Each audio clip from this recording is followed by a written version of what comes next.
Hello everyone. आज जो हम बीएनएसएस का एक इंपॉर्टेंट टॉपिक डिस्कस करने जा रहे हैं उसका नाम है basically attendance of prisoners confined and detain in prison. सबसे इंपॉर्टेंट चीज ये है कि ये जो है 24th चैप्टर है बीएनएसएस का। इसके अंदर बेसिकली मैं अब आपको आराम से समझाने की कोशिश करता हूं। इसका मतलब क्या है कि मान के चलिए कोई प्रिजनर है भाई, कोई प्रिजनर है, ऑब्वियसली वो कहां पे होगा, वो जेल में होगा। अब कोर्ट को रिक्वायरमेंट है उसकी अटेंडेंस की। आपने देखा होगा हमेशा कि कोर्ट में पुलिस वाले प्रिजनर को लेके आ रहे होते हैं, प्रिजनर की गाड़ियां जा रही होती हैं, प्रिजनर की क्या जा रही होती है, गाड़ियां जा रही होती हैं और प्रिजनर को लेके आती हैं कि हाँ भाई उसके अंदर के भाई तिहाड़ जेल से या इस जेल से वो गाड़ी में आते हैं जो ऑलरेडी जेल में होते हैं, जो ऑलरेडी कस्टडी में होते हैं, या तो पुलिस कस्टडी या जुडिशियल कस्टडी में, ऑब्वियसली जुडिशियल कस्टडी में रहते हैं। तो अब कोर्ट के पास क्या पावर है, वो जो कन्फाइंड है, जो डिटेन्ड है, जो जुडिशियल कस्टडी के अंदर हैं, तो उनकी अटेंडेंस के लिए उन्हें कोर्ट में रिक्वायरमेंट है कि हाँ भाई उन्हें पेश किया जाए कोर्ट के सामने। तो उसके अंदर एक बहुत इंपॉर्टेंट सेक्शन है जिसका नाम है 302। सबसे पहले आप ये समझ लीजिए कि जब कभी भी कोर्ट को उनकी अटेंडेंस चाहिए होती है, कोर्ट के सामने पेशी चाहिए है, जो पर्सन ऑलरेडी प्रिजन के अंदर है, जेल के अंदर है, तो कोर्ट इशू करता है प्रोडक्शन वारंट। क्या इशू करता है? Production warrant. ये बहुत समझने की चीज है कि प्रोडक्शन वारंट क्या होता है। कोर्ट हमेशा उनके खिलाफ क्या इशू करेगा? Production warrant. प्रोडक्शन वारंट लेके पुलिस वाला किसके पास जाएगा? जेलर के पास जाएगा और प्रोडक्शन वारंट उन्हें दिखाएगा, तब उन्हें जेल से, जब उन्हें जेल से क्या किया जाएगा? पेश किया जाएगा। तो कोर्ट हमेशा क्या इशू करता है? Production warrant. मार्क कर लीजिए, लिख लीजिए, याद रख लीजिए। तो इसी के रिगार्डिंग मैं आपके सामने एक सेक्शन को रीड करना चाहूंगा, 302। 302 बीएनएसएस का क्या कहता है?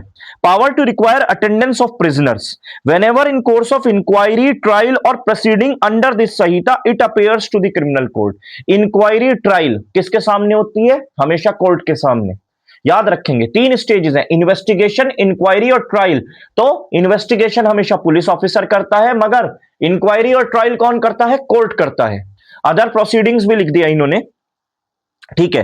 दैट अ पर्सन कन्फाइंड और detained in prison should be brought before the court for answering to the charge of an offence और for the purpose of proceeding against him. या तो जब उसके खिलाफ चार्ज फ्रेम कर रहा है कोर्ट, तब उसकी रिक्वायरमेंट है कोर्ट को, या फिर ट्रायल के दौरान किसी भी स्टेज पे कोर्ट को उसकी रिक्वायरमेंट है, ठीक है। That necessary for the ends of justice to examine the person as a witness. As a witness उसे बुलाया जा रहा है, एग्जामिन दी पर्सन के कोर्ट उसके एग्जामिनेशन के लिए उसे बुलाया जा रहा है। It is necessary for ends of justice to examine such person as a witness. Court को लगता है किसी भी पर्सन को, मान के चलिए वो किसी और अपराध में है, तो कोर्ट को एज अ विटनेस चाहिए है वो पर्सन, ठीक है। चलिए, द कोर्ट में मेक एन ऑर्डर, कौन सा? Require the officer in charge of the prison to produce such person before the court answering to the charge और द पर्पस। तो यहां पे कोर्ट कौन सा ऑर्डर करता है? प्रोडक्शन वारंट का ऑर्डर इशू करता है कोर्ट। उसके अगेंस्ट प्रोडक्शन वारंट के मुझे प्रोड्यूस करो उस बंदे को जो प्रिजन में है, जेल में है। Where an order under subsection 1 is made by the magistrate of the second class, it shall not be forwarded or acted upon the officer in charge of the prison unless it is countersigned by the CJM to whom the magistrate is subordinate। अब judicial magistrate second class के पास ऐसी power नहीं है जब तक उसके ऊपर counter signed officer in charge को, किसको? उसको देखे ना, जो प्रिजन का ऑफिसर इंचार्ज है या जेलर है, वो देखेगा कि सीजीएम के उसके ऊपर साइन है या नहीं साथ में। बहुत इंपॉर्टेंट हो गया ये।